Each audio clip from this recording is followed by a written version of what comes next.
माननीय प्रधानमंत्री जी से देश को संबोधित करने का अनुरोध करते हैं। देश भर से जुड़े मेरे किसान भाई बहन, इस कार्यक्रम में देश में अलग अलग स्थानों से जुड़े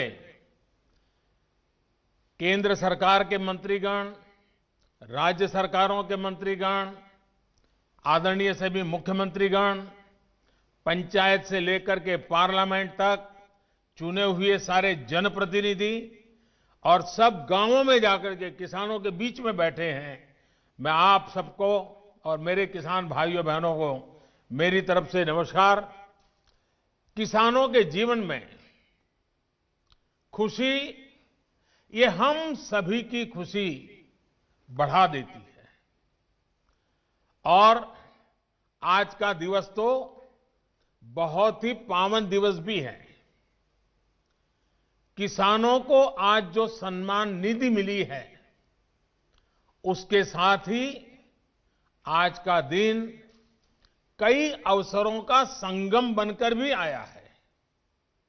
सभी देशवासियों को आज क्रिसमस की भी बहुत बहुत शुभकामनाएं।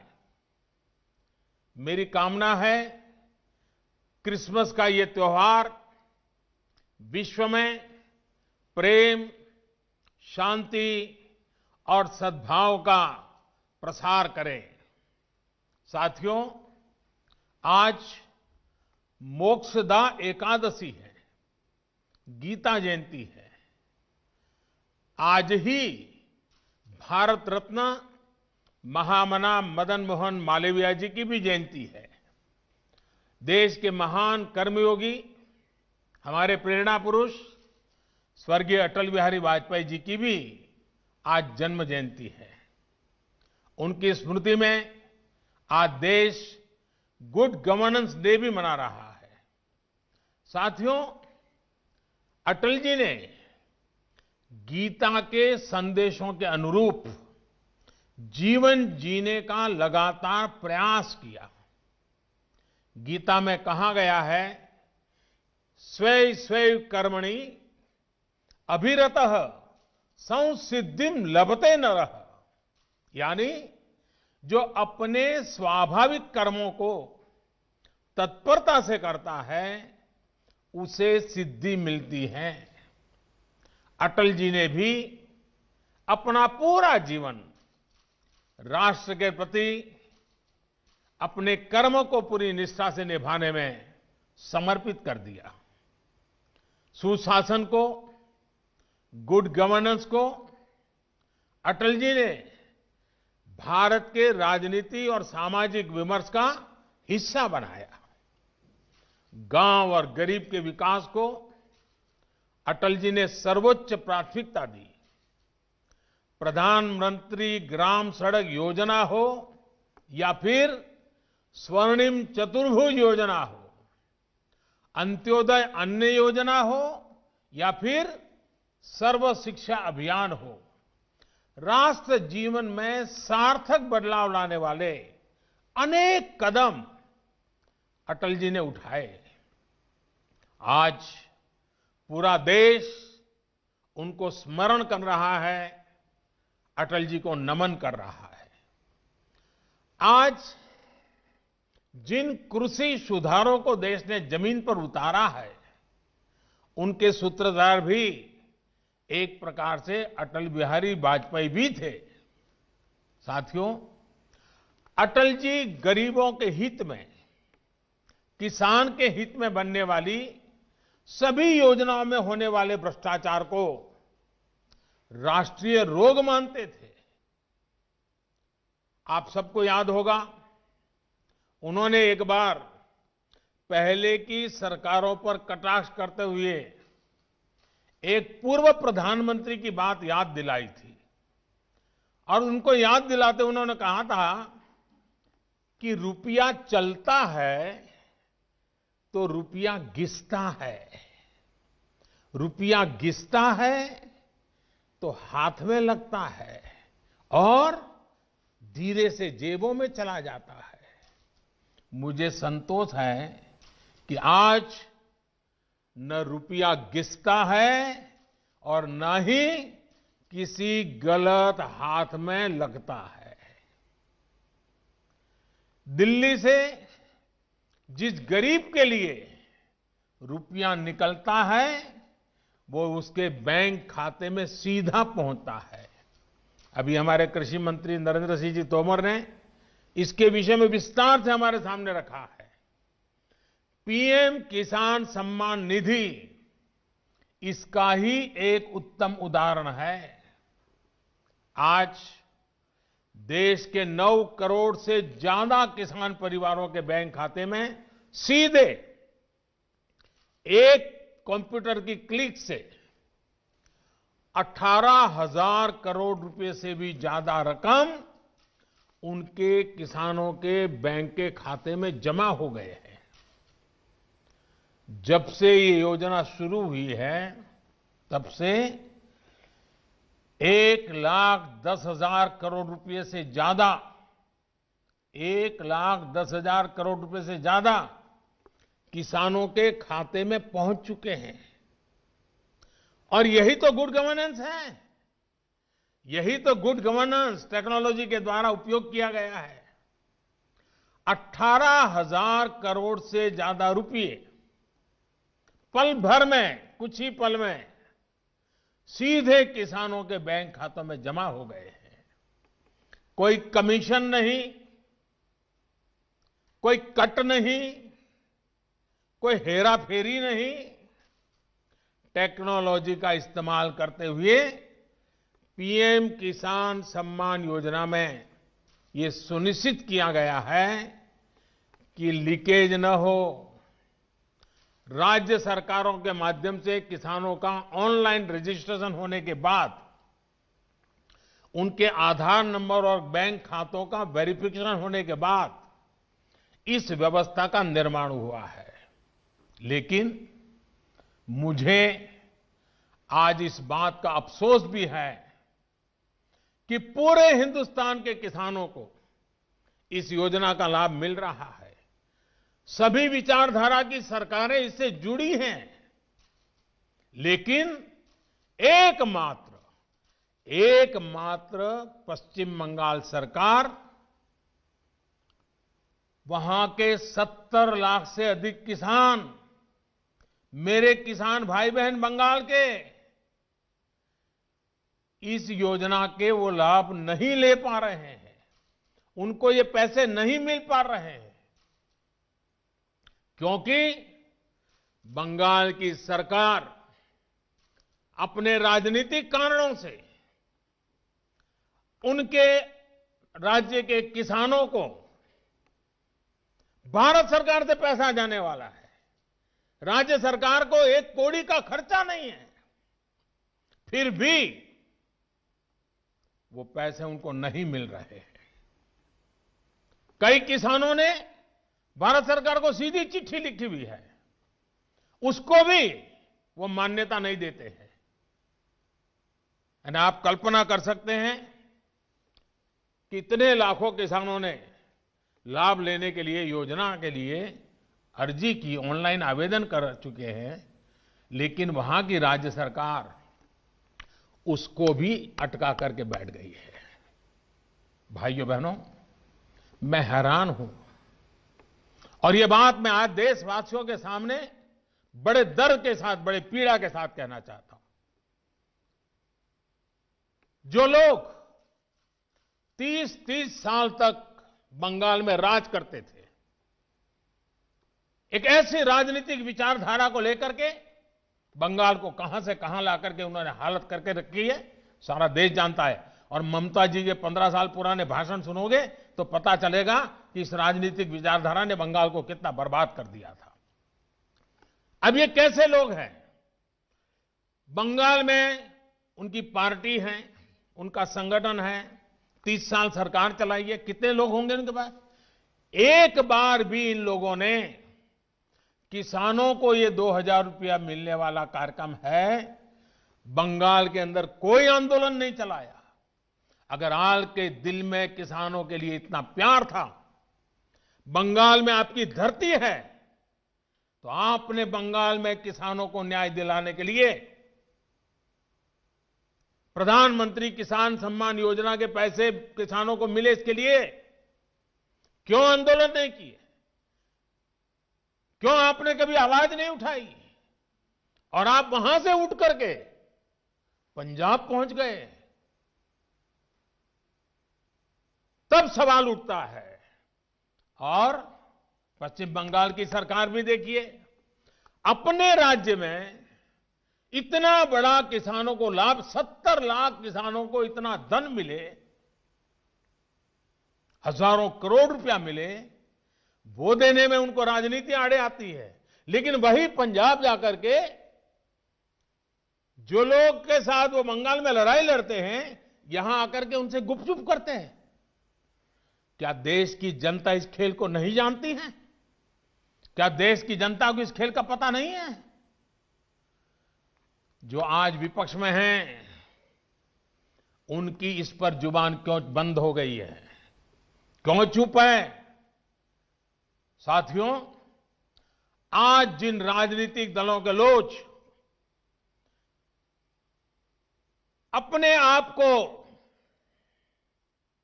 इस राजनीतिक प्रवाह में, जब देश की जनता ने उन्होंने नकार दिया है, तो कुछ न कुछ ऐसे इवेंट कर रहे हैं, इवेंट मैनेजमेंट हो रहा है, ताकि कोई सेल्फी ले ले, कोई फोटो छप जाए, कहीं टीवी पर दिखाई दे और उनकी राजनीति चलती जाए।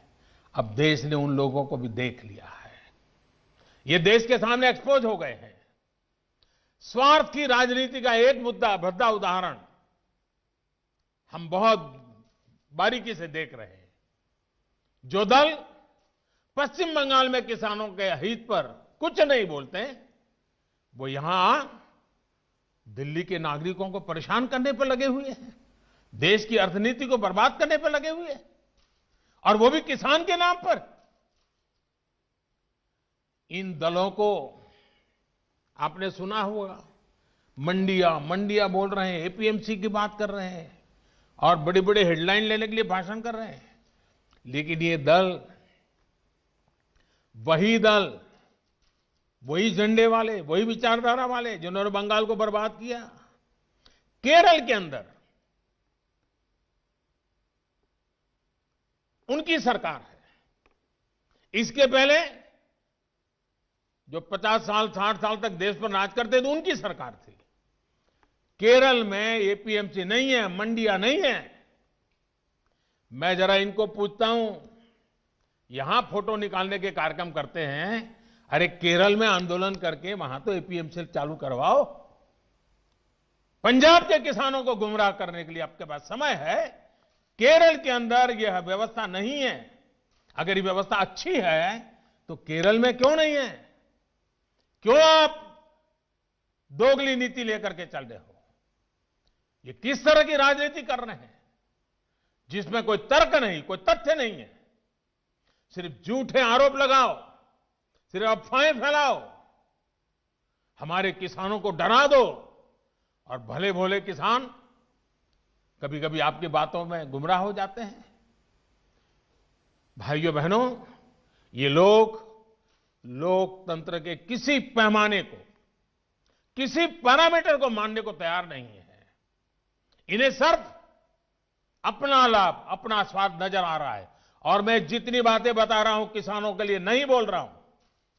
किसानों के नाम पर अपने झंडे लेकर के जो खेल खेल रहे हैं, अब उनको ये सच सुनना पड़ेगा। और हर बात को किसानों को गाली दी, किसानों को अपमानित किया, ऐसे कर करके बच नहीं सकते हो आप लोग। ये लोग अखबारों और मीडिया में जगह बनाकर राजनीतिक मैदान में खुद के जिंदा रहने की जड़ी बूटी खोज रहे हैं। लेकिन देश का किसान उनको पहचान गया है। अब देश का किसान उनको ये जड़ी बूटी कभी देने वाला नहीं है।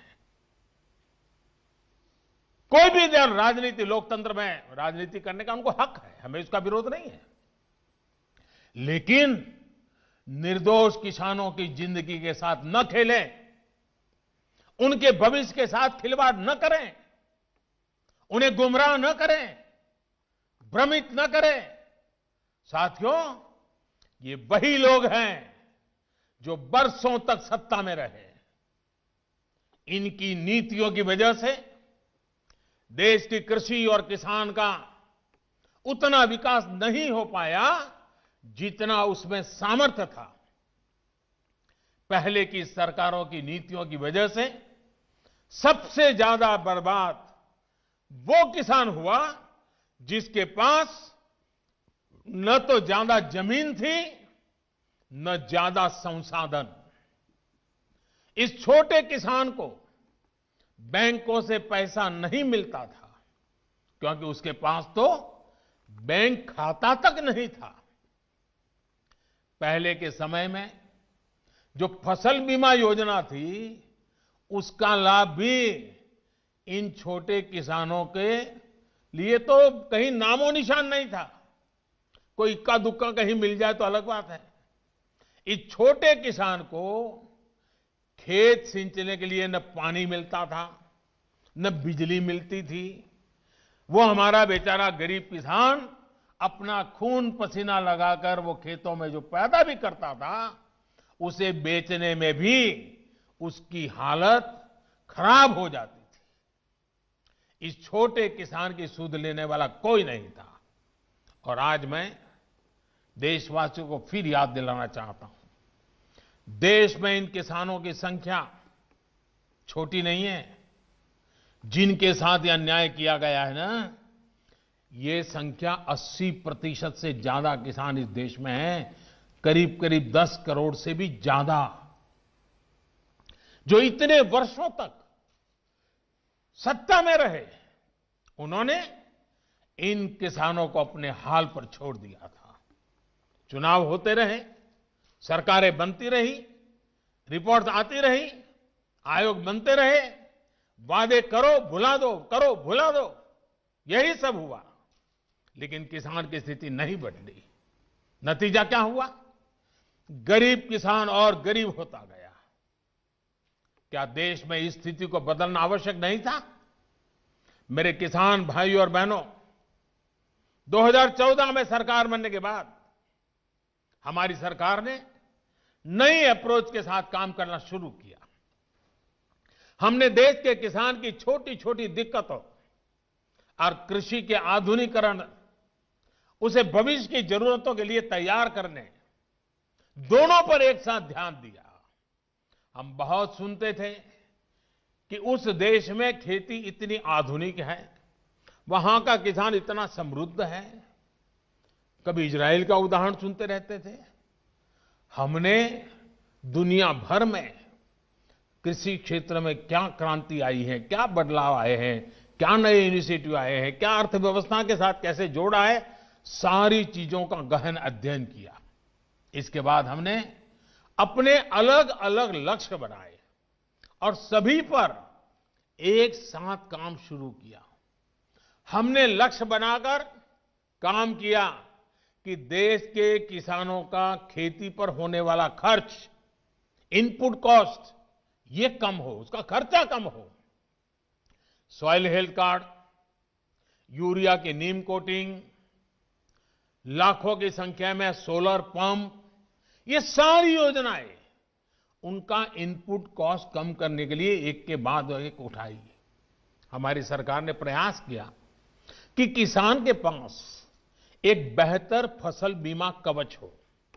आज देश के करोड़ों किसानों को पीएम फसल बीमा योजना का लाभ हो रहा है।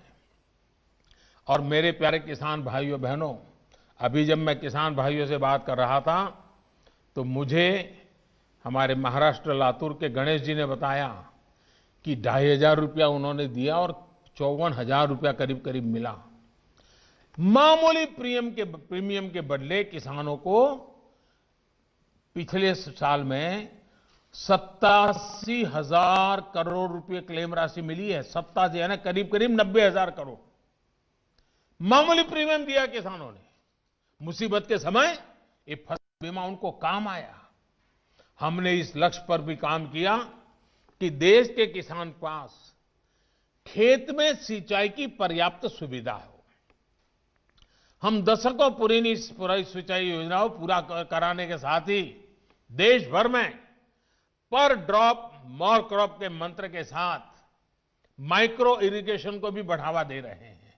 और मुझे खुशी हुई, अभी तमिलनाडु के हमारे सुब्रमण्य जी मुझे बता रहे थे कि उन्होंने माइक्रो इरिगेशन से, ड्रिप इरिगेशन से, जो पहले 1 एकड़ का काम होता था 3 एकड़ का हुआ और पहले से ज्यादा 1 लाख रुपए ज्यादा कमाया माइक्रो इरिगेशन। साथियों, हमारी सरकार ने प्रयास किया कि देश के किसानों को फसल की उचित कीमत मिले। हमने लंबे समय से लटकी स्वामीनाथन कमेटी की रिपोर्ट के अनुसार लागत का 1.5 गुना एमएसपी किसानों को दिया। पहले कुछ ही फसलों पर एमएसपी मिलती थी, हमने उनकी भी संख्या बढ़ाई। पहले एमएसपी का ऐलान अखबारों में छोटी सी जरा जगह बनाना खबर के तौर पर छपता था, किसानों तक लाभ नहीं पहुंचता था, कहीं तराजू ही नहीं लगते थे। और इसलिए किसान के जीवन में कोई बदलाव ही नहीं आता था। हम आज एमएसपी पर रिकॉर्ड सरकारी खरीद कर रहे हैं। किसानों की जेब में एमएसपी का रिकॉर्ड पैसा पहुंच रहा है।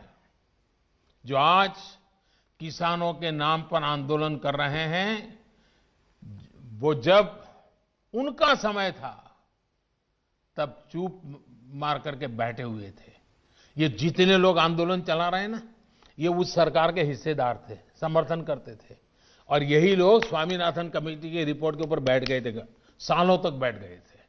हमने आकर के निकाला, क्योंकि हमारे दिल में किसान की जिंदगी को भला करना, कल्याण करना, ये हमारा जीवन का मंत्र है, इसलिए कर रहे हैं। साथियों, हम इस दिशा में भी फसल बेचने के लिए किसान के पास सिर्फ एक मंडी नहीं, बल्कि उसको विकल्प मिलना चाहिए, बाजार मिलना चाहिए। हमने देश की 1000 से ज्यादा कृषि मंडियों को ऑनलाइन जोड़ा।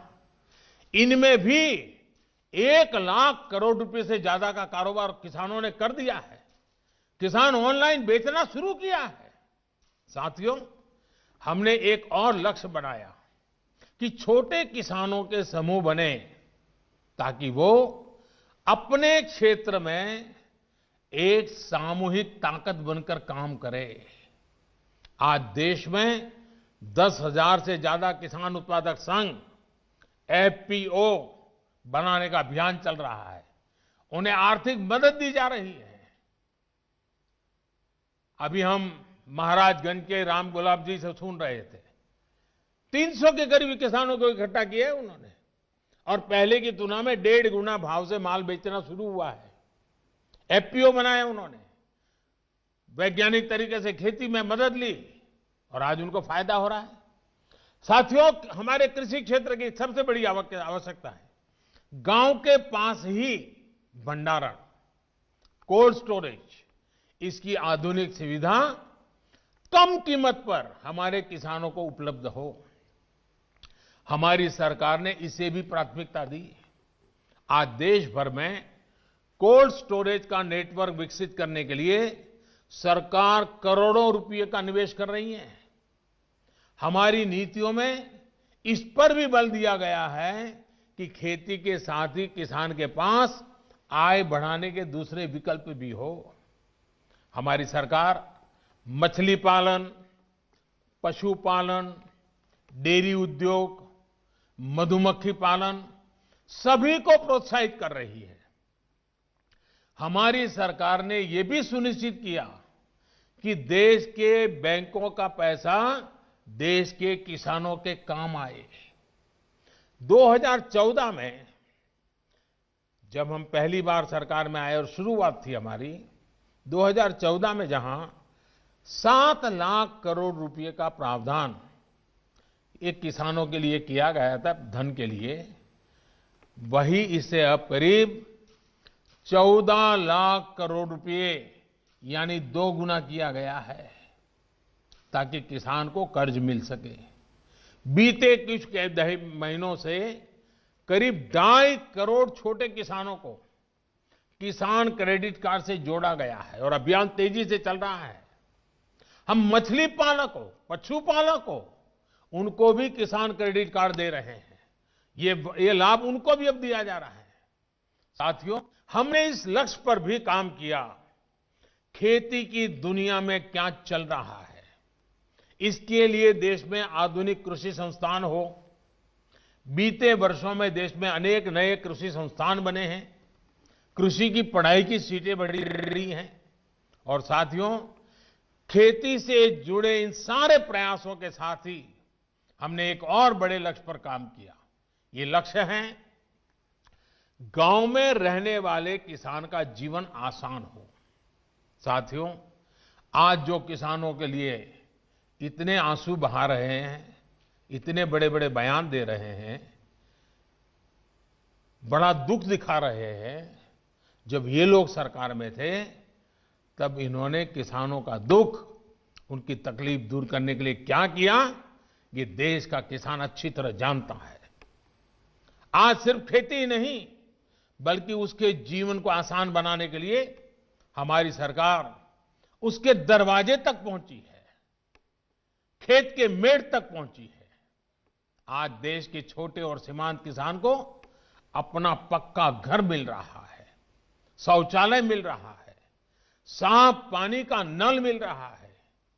यही किसान है जिसे बिजली के मुफ्त कनेक्शन, गैस के मुफ्त कनेक्शन, ये बहुत बड़ा लाभ हुआ है। हर साल आयुष्मान भारत योजना के तहत 5 लाख रुपए तक के मुफ्त इलाज की सुविधा ने आज मेरे छोटे किसान के जीवन की बहुत बड़ी चिंता कम की है। 90 पैसे प्रतिदिन, यानी एक चाय से भी कम कीमत, 90 पैसे प्रतिदिन और 1 रुपया महीना के प्रीमियम पर बीमा, ये मेरे किसानों के जीवन में बहुत बड़ी ताकत है। 60 वर्ष की आयु के बाद 3,000 रुपये मासिक पेंशन, ये सुरक्षा कवच भी आज किसान के पास है। साथियों, आजकल कुछ लोग किसान की जमीन की चिंता करने का दिखावा कर रहे हैं। किसानों की जमीन हड़पने में कैसे कैसे लोगों के नाम अखबारों में चमकते रहे हैं, हम जानते हैं। ये लोग तब कहां थे जब मालिकाना दस्तावेज के अभाव में किसानों के घर और जमीन पर अवैध कब्जे हो जाते थे। गांव के छोटे और सीमांत किसानों को, खेत मजदूरों को इस अधिकार से इतने सालों तक वंचित किसने रखा? इसका जवाब इन लोगों के पास नहीं है। गांव में रहने वाले हमारे भाई बहनों के लिए ये काम आज हो रहा है। अब गांव में किसानों को उनके मकान का, जमीन का नक्शा और कानूनी दस्तावेज दिया जा रहा है।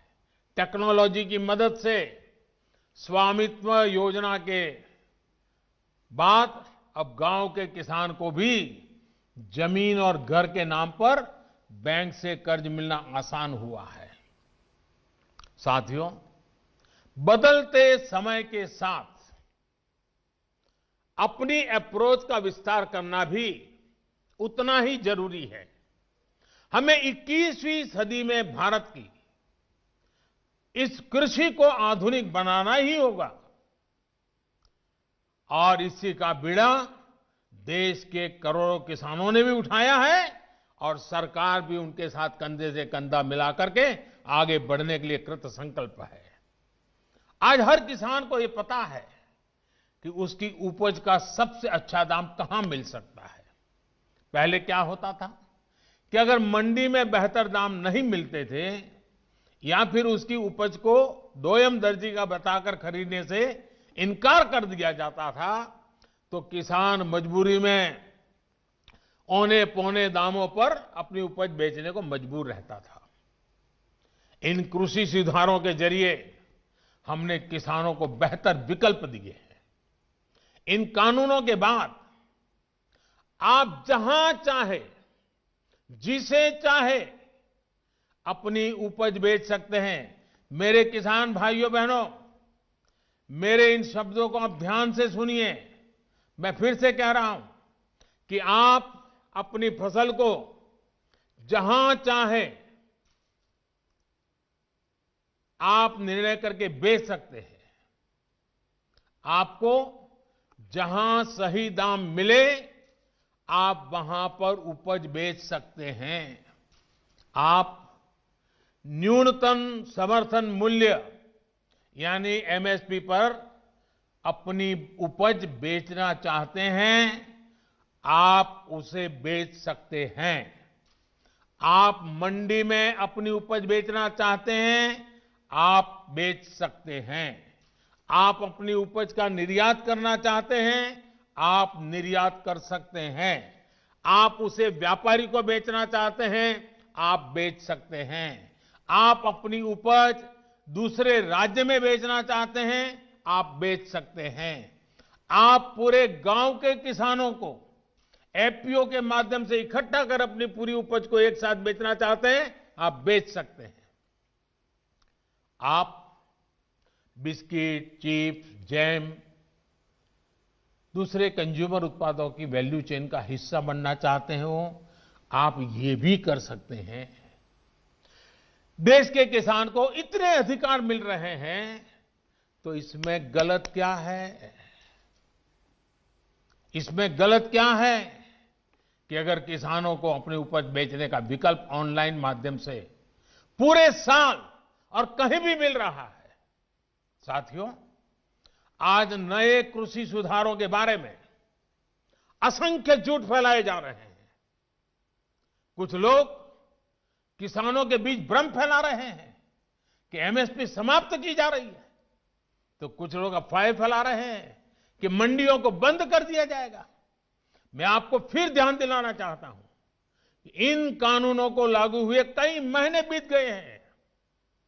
क्या आपने देश के किसी एक कोने में एक भी मंडी के बंद होने की खबर सुनी है? जहां तक एमएसपी का सवाल है, हाल के दिनों में सरकार ने बहुत सी फसलों का न्यूनतम समर्थन मूल्य भी बढ़ा दिया है। ये कृषि सुधारों के बाद भी हुआ है, नए कृषि कानूनों के बाद भी हुआ है। इतना ही नहीं, जो लोग किसानों के नाम पर बात करते हैं ना, ये जो आंदोलन चल रहा है उसमें कई सच्चे और निर्दोष किसान भी हैं। ऐसा नहीं है कि सब वो राजनीतिक विचारधारा वाले तो सिर्फ नेता हैं, बाकी तो भले भाले किसान हैं। उनको जाकर के सीक्रेटली पूछोगे कि भाई आपकी कितनी जमीन है, क्या पैदा करते हो, इस बार बेचा कि नहीं बेचा, तो वो भी बताएगा हाँ वो एमएसपी में बेच कर आया। और जब एमएसपी में खरीदी चल रही थी ना, तब वो आंदोलन को उन्होंने ठंडा कर दिया था, क्योंकि उनको मालूम था कि अभी जरा किसान मंडी में जाके के माल बेच रहा है।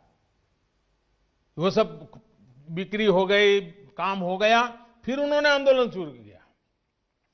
साथियों, वास्तविकता तो ये है कि बढ़े हुए न्यूनतम समर्थन मूल्य एमएसपी पर सरकार ने किसानों की उपज की रिकॉर्ड स्तर पर खरीदी की है, और वो भी नए कानून बनने के बाद। और एक अहम बात, इन कृषि सुधारों से सरकार ने अपनी जिम्मेदारियां बढ़ाई है। उदाहरण के तौर पर एग्रीमेंट फार्मिंग की बात ही ले लीजिए। कुछ राज्यों में ये कानून, ये प्रावधान कई सालों से हैं, पंजाब में भी है। वहां तो प्राइवेट कंपनियां एग्रीमेंट करके खेती कर रही है। क्या आप जानते हैं, पहले के कानूनों में समझौता तोड़ने पर किसानों पर पेनल्टी लगती थी।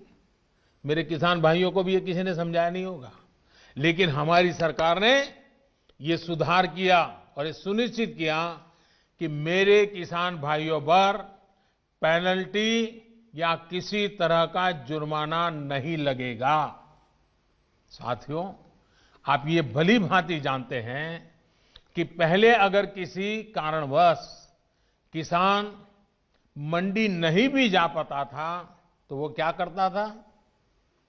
वो किसी ट्रेडर को अपना माल बेच देता था। ऐसे में वो व्यक्ति किसान का फायदा ना उठा पाए, उसके लिए भी हमारी सरकार ने कानूनी उपाय किए हैं। खरीदार समय से आपका भुगतान करने के लिए अब कानूनन बाध्य है। उसे रसीद भी काटनी होगी और 3 दिन के भीतर भुगतान भी करना होगा।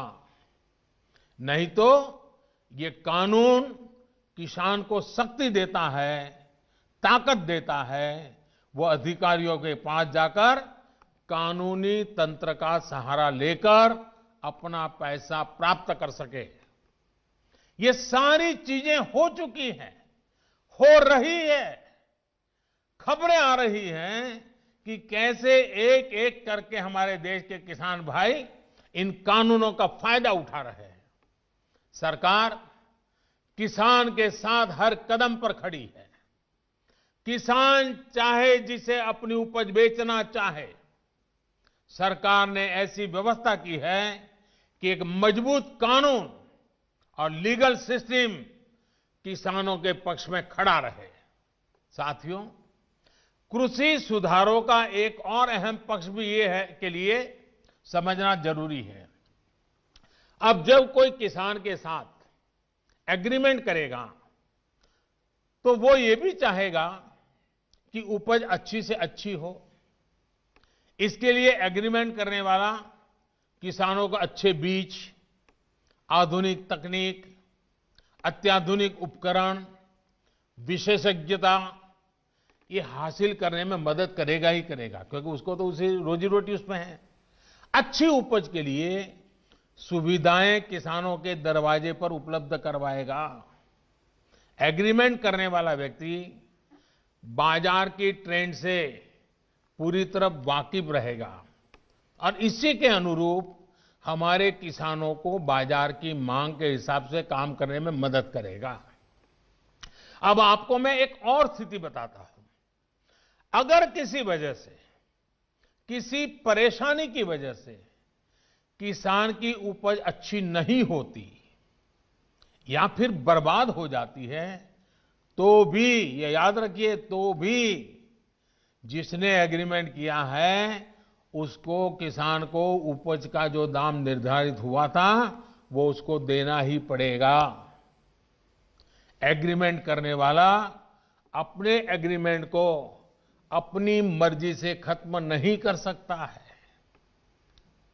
लेकिन दूसरी तरफ अगर किसान एग्रीमेंट को किसी भी वजह से खत्म करना चाहता है तो किसान कर सकता है, सामने वाला नहीं कर सकता है। क्या ये स्थिति किसानों के लिए फायदेमंद है कि नहीं है? सबसे ज्यादा एश्योरेंस किसान को है कि नहीं है? किसान को फायदा होने वाली गारंटी इसमें है कि नहीं है? एक और सवाल लोगों ने उछाल करके रखा हुआ, आपके मन में भी आता होगा। अगर किसी स्थिति में उपज अच्छी हुई, मार्केट बहुत शानदार हो गया, जो एग्रीमेंट में था उससे भी ज्यादा मुनाफा एग्रीमेंट वाले को मिल रहा है, अगर ऐसा होता है तो एग्रीमेंट का जितना पैसा है वो तो देना ही दे है, लेकिन अगर ज्यादा मुनाफा हुआ है तो उसमें से कुछ बोनस भी किसान को देना पड़ेगा। इससे बड़ा किसान की रक्षा कौन कर सकता है? ऐसी स्थिति होने में किसान एग्रीमेंट में तय किए गए मूल्य के अलावा, जैसा मैंने कहा, बोनस का भी वो हकदार होगा।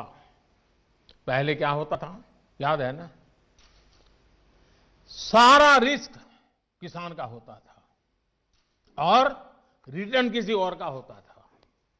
अब नए कृषि कानूनों और सुधार के बाद स्थिति पूरी तरह किसानों के पक्ष में हो गई है। अब सारा रिस्क एग्रीमेंट करने वाले व्यक्ति या कंपनी का होगा और रिटर्न किसान का होगा। साथियों, देश के कई भागों में एग्रीमेंट फार्मिंग को पहले भी परखा गया है, उसे कसौटी पर कसा गया है। क्या आपको पता है कि दुनिया में आज सबसे ज्यादा दुग्ध उत्पादन, मिल्क प्रोडक्शन करने वाला देश कौन सा है? ये देश कोई और नहीं, हमारा हिंदुस्तान है। हमारे पशुपालक, हमारे किसान की मेहनत है। आज डेयरी सेक्टर में बहुत सी सहकारी और निजी कंपनियां किसानों से, दुग्ध उत्पादकों से दूध खरीदती हैं और उसे बाजार में बेचती हैं। ये मॉडल कितने वर्षों से चला रहा है।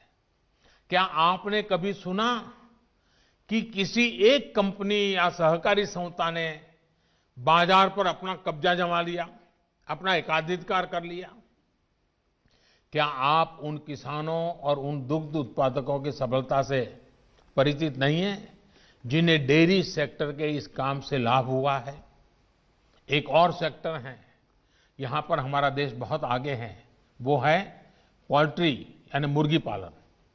आज भारत में सबसे ज्यादा अंडों का उत्पादन होता है। पूरे पोल्ट्री सेक्टर में बहुत सी बड़ी कंपनियां काम कर रही है, कुछ छोटी कंपनियां भी हैं, तो कुछ स्थानीय खरीदार भी इस व्यवसाय में जुटे हैं। इस सेक्टर से जुड़े लोग अपना प्रोडक्ट किसी को भी कहीं भी बेचने के लिए स्वतंत्र हैं। जहां भी उन्हें सबसे ज्यादा दाम मिलता है वो अंडे बेच सकते हैं। हम चाहते हैं कि हमारे किसानों को, कृषि सेक्टर को इसी तरह का विकास करने का अवसर मिले जैसा पोल्ट्री और डेयरी सेक्टर को मिला है। हमारे किसानों की सेवा में जब बहुत सी कंपनियां व्यवसाय के कई तरह के प्रतिस्पर्धी रहेंगे तो उन्हें अपनी उपज का ज्यादा दाम भी मिलेगा और बाजार तक उनकी बेहतर पहुंच भी संभव होगी। साथियों, नए कृषि सुधारों के जरिए भारतीय कृषि में नई टेक्नोलॉजी को भी प्रवेश मिलेगा। आधुनिक तकनीक के जरिए हमारे किसान अपनी उपज को बढ़ा सकेंगे, अपनी उपज को विविधता दे सकेंगे, अपनी उपज की बेहतर ढंग से पैकेजिंग कर सकेंगे, अपनी उपज में वैल्यू एडिशन कर सकेंगे। एक बार ऐसा हो गया तो हमारे किसानों की उपज की पूरी दुनिया में मांग होगी और ये मांग और लगातार बढ़ेगी। हमारे किसान सिर्फ उत्पादक नहीं बल्कि खुद निर्यातक बन सकेंगे। दुनिया में कोई भी अगर कृषि उत्पादों के जरिए बाजार में अपनी धाक जमाना चाहेगा तो उसे भारत आना पड़ेगा।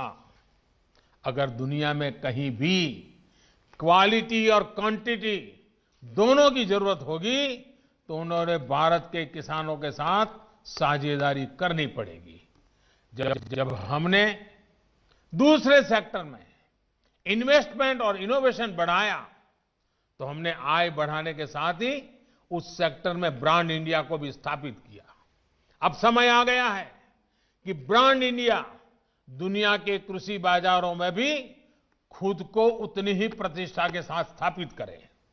साथियों, कुछ राजनीतिक दल जिन्हें देश की जनता ने लोकतांत्रिक तरीके से नकार दिया है, वो आज कुछ किसानों को गुमराह करके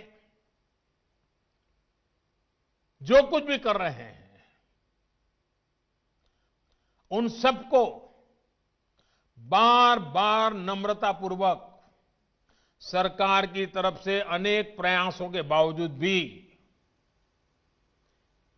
किसी न किसी राजनीतिक कारण से, किसी ने बंधी राजनीतिक विचारधारा के कारण से ये चर्चा नहीं होने दे रहे हैं।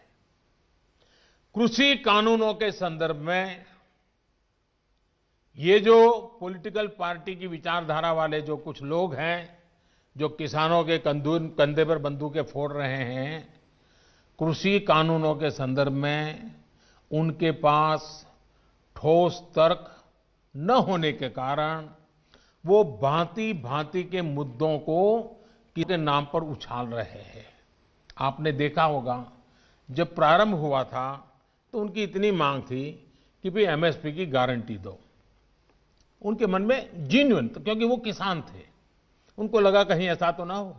लेकिन इसका माहौल दिखा करके ये राजनीतिक विचारधारा वाले चढ़ बैठे और अब एमएसपी वगैरह बाजू में क्या चल रहा है, ये लोग हिंसा के आरोपी ऐसे लोगों को जेल से छुड़ाने की मांगे कर रहे हैं। देश में आधुनिक हाईवेज बने, निर्माण हो, जो पिछली सब सरकारों ने किया था। ये लोग भी उस सरकारों में समर्थन करते थे, भागीदार थे। अब कहते हैं टोल टैक्स नहीं होगा, टोल खाली कर दो। भाई, किसान का विषय छोड़ करके नई जगह पे क्यों जाना पड़ रहा है? जो नीतियां पहले के समय से चली आ रही है, अब ये किसान आंदोलन की आड़ में उनका भी विरोध कर रहे हैं, टोल नाकों का विरोध कर रहे हैं।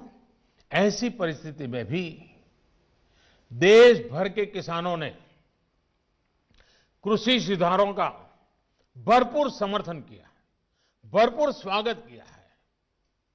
मैं सभी किसानों का आभार व्यक्त करता हूं। मैं सर झुका करके उनको प्रणाम करता हूं कि देश को आगे ले जाने के लिए देश के कोटि कोटि किसान आज इस निर्णय के साथ, हिम्मत के साथ खड़े हुए हैं।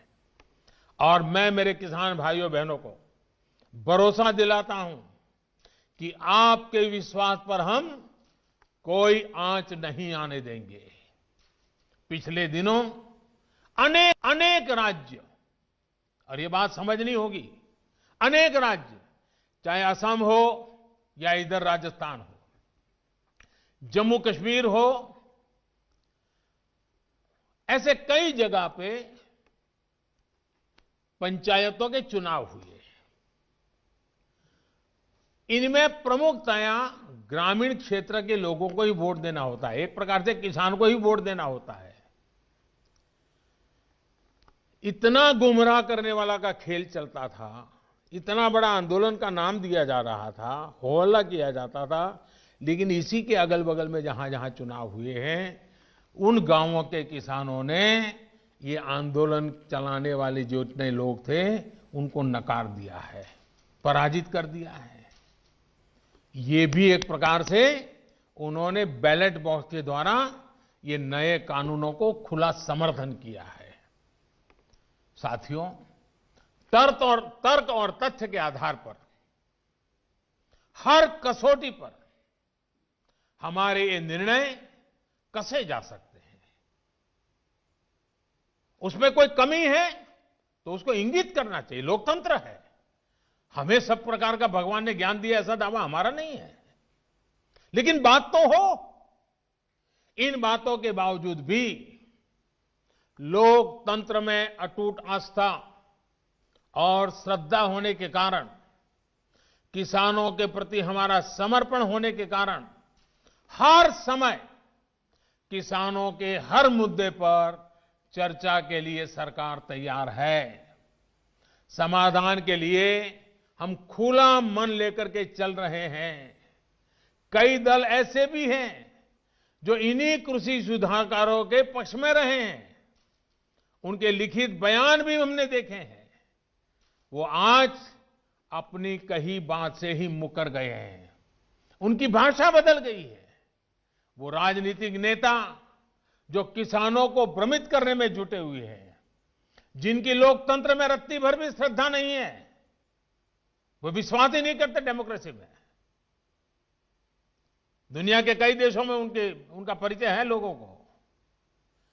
ऐसे लोगों के जो भी उन्होंने कहा है पिछले दिनों, जिस प्रकार के अनलगढ़ आरोप लगाए हैं, जिस भाषा का प्रयोग किया है, पता नहीं कैसी कैसी इच्छाएं व्यक्त की है, मैं बोल भी नहीं सकता हूं। ये सब करने के बावजूद भी, उन सब चीजों को सहन करने के बाद भी, उसको पेट में उतार करके, मन ठंडा रख करके, उन सबको सहन करते हुए, मैं आज फिर एक बार नम्रता के साथ उन लोगों को भी जो हमारे घोर विरोध करने पर तुले हुए, उनको भी कहता हूं, मैं नम्रता के साथ कहता हूं, हमारी सरकार किसान हित में उनसे भी बात करने के लिए तैयार है, लेकिन बात मुद्दों पर होगी, तर्क और तथ्यों पर होगी। साथियों, हम देश के अन्नदाता को उन्नत करने के लिए हर संभव प्रयास कर रहे हैं। जब आपकी उन्नति होगी तो पूरे राष्ट्र की उन्नति तय है। सिर्फ आत्मनिर्भर किसान ही आत्मनिर्भर भारत की नींव डाल सकता है। मेरे देश के किसानों से आग्रह है, किसी के बहकावे में ना आए, सोचे विचारे और फिर एक बार देश भर के किसानों ने खुल करके जो समर्थन दिया है, ये मेरे लिए अत्यंत संतोष और गर्व का विषय है। मैं आपका बहुत आभारी हूं। एक बार फिर से करोड़ों किसान परिवारों को पीएम किसान सम्मान निधि के लिए मैं आपको बहुत बहुत बधाई देता हूं और मैं आपसे लगातार प्रार्थना करता हूं, आपके लिए भी प्रार्थना करता हूं, आप स्वस्थ रहें, आपका परिवार स्वस्थ रहे। इसी कामना के साथ आप सभी का बहुत बहुत आभार।